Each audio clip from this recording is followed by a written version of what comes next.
Allow me to move on to a little politics for a second, please.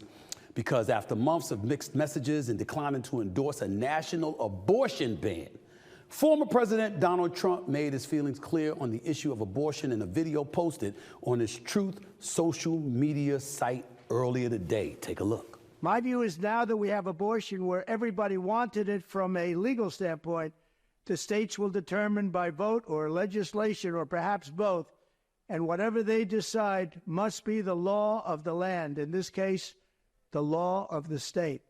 Many states will be different. Many will have a different number of weeks, or some will have more conservative than others, and that's what they will be.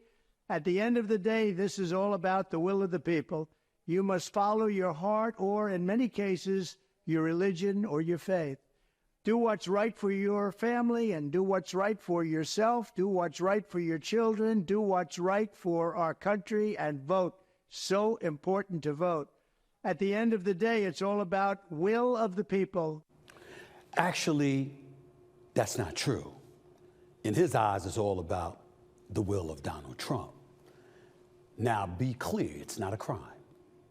Matter of fact, I loved seeing him take this position. And it's not because I'm leaning one way or another. Just to make sure I put my politics on Front Street in regard to this issue, I am totally against abortion, but I am not against a woman's right to choose. I don't believe a man should be telling a woman what the hell to do with her body, personally. So I was definitely in opposition to the overturning of Roe v. Wade, just so we're clear. Having said all of that, what I like about what Trump did is Trump reminded us what politics are all about. You had one position. Once upon a time, you sitting there sticking out your chest, bloviating, bragging about the fact that Roe v. Wade was overturned because of you.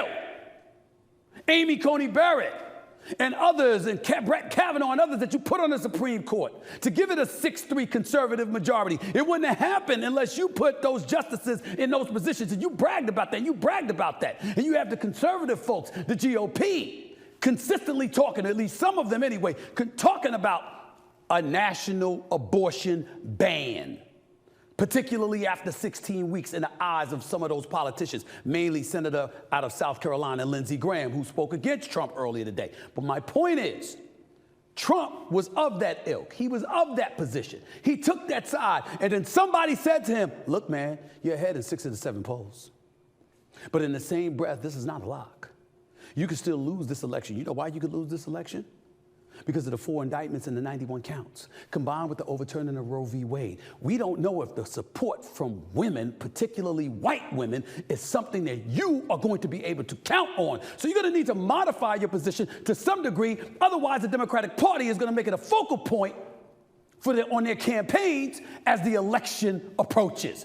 And you don't need that right now with the momentum that you're gaining. What does Trump do? He shifts gears. Why? Because he doesn't really care. He just wants to win. He wants to make sure that he wins. If it's a national ban and that's going to give him votes, fine. If a national ban is not required and you could get away with just saying it's about state rights, fine. Whatever it takes is what this man is going to be willing to do, because his priority is to win the election. And guess what, ladies and gentlemen? It doesn't make it a crime. He's like most, if not all, politicians. Whatever it takes to curry votes is what I'm going to be willing to do in order to get myself back in that White House. Here's what I really, really love in terms of my closing remark. This election appears as if it's going to come down to women. The men who are going to vote for Trump, going to vote for Trump. The men who are going to vote for Biden, going to vote for Biden. Black, white, Latino, Asian, it don't matter.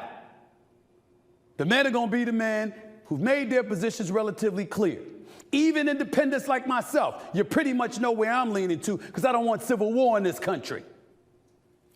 Having said all of that, the women are going to decide who the president of the United States is going to be in the year 2025.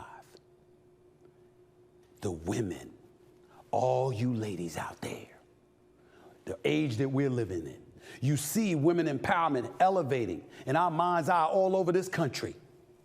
And it's going to be cemented in the next election Trump doesn't do this unless he knows he's got something to worry about with that women's vote. That's why he did what he did. Can't say I blame him. Really can't.